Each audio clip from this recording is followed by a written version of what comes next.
Hello, everyone. Hope all is well with you today. And on today's episode, your goals in order of operations.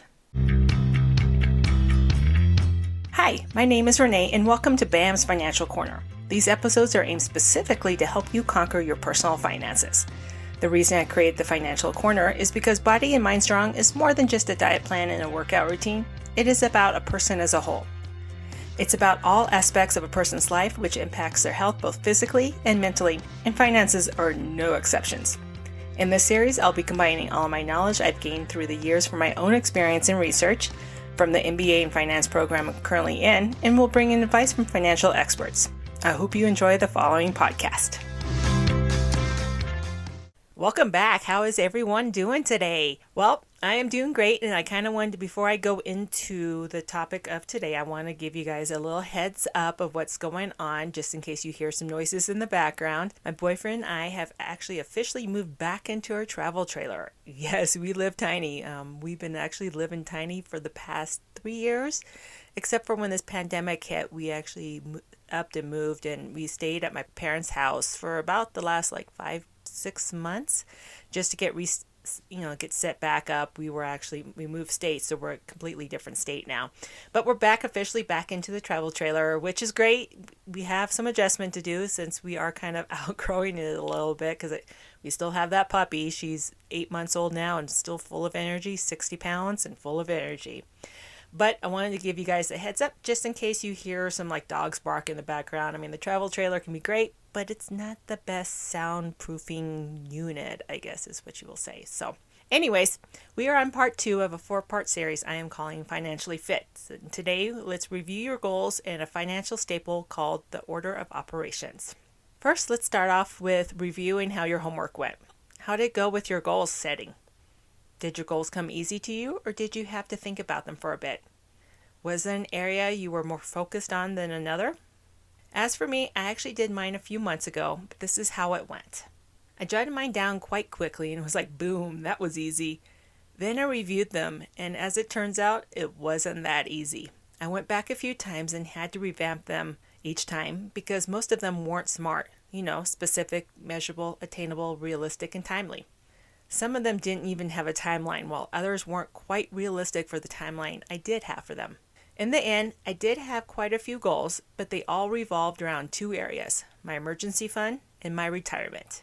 Then I started thinking and had a conversation with myself. It went as such. Do I need to include more areas of focus, especially when my initial goals are achieved? Yeah, but what areas do I need to look at? Oh yeah, the order of operations. Yes, definitely need to review that before creating a financial plan.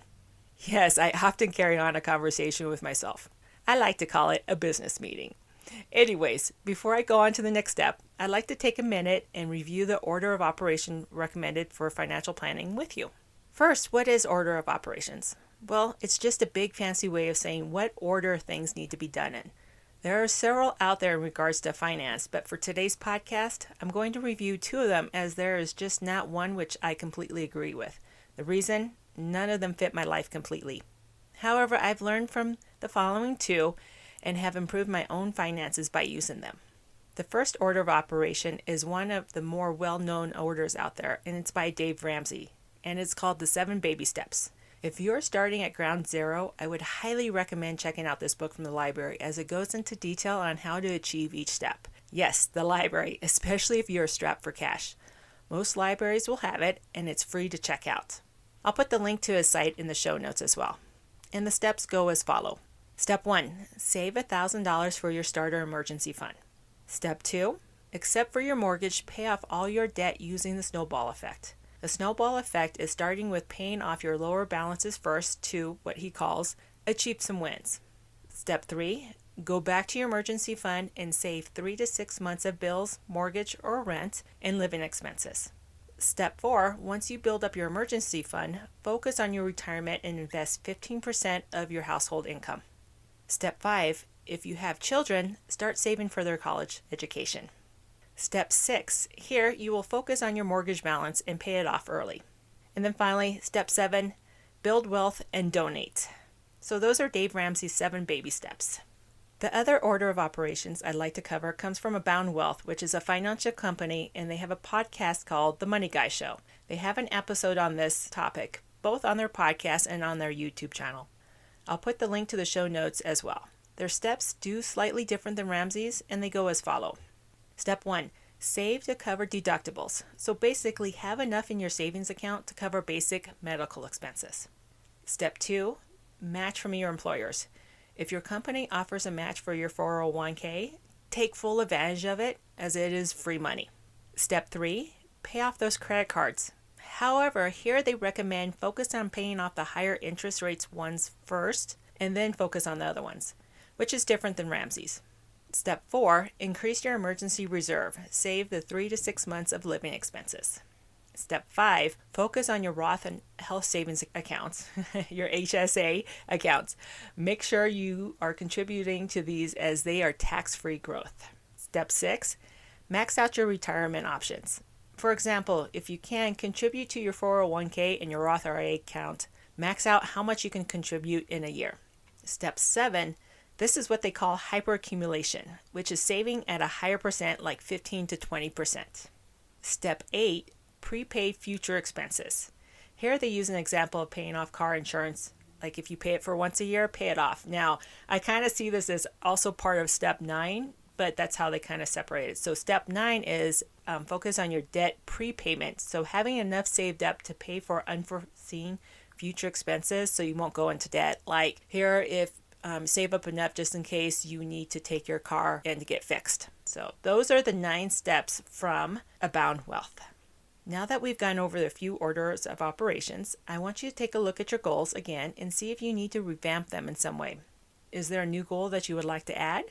You do not need to follow any of the above listed exactly, but rather use them as a general guideline. Homework time. First, like I mentioned above, review your goals to see if you need to revamp them in some way. Then put them in order by putting the ones you want to start with at the top. This doesn't mean you need to be completely done with one before you start the next. In fact, you can start 2 at the same time. I did that. However, by putting them in order, it will help you see what is most important to you and what you think will be the easiest to complete. Sometimes having one of the easiest goals at the beginning gives you a sense of accomplishment and increases your motivation to continue towards achieving all your goals. In addition, having them in order will help you create a plan and put it into motion. Remember, only you can control what is in your reach. With the economy in disarray like it has been this past year due to COVID-19, well, you can't control that, but you can control and focus on your own finances. You can change them one day at a time. Now, if you have any questions about anything that I've been going over in BAM's Financial Corners, please let me know. You contact me at bodyandmindstrong@gmail.com, or you can contact me through Facebook and you can message me through that as well. Again, if you have any questions or if you want me to go into more detail about anything, please let me know and I'll definitely do that in future episodes. Thank you so much for tuning in. I greatly appreciate it, and I'll catch you on the next episode of BAM's Financial Corner. And make sure you're doing at least one thing today that will get you one step closer to one of your goals. Have a great day.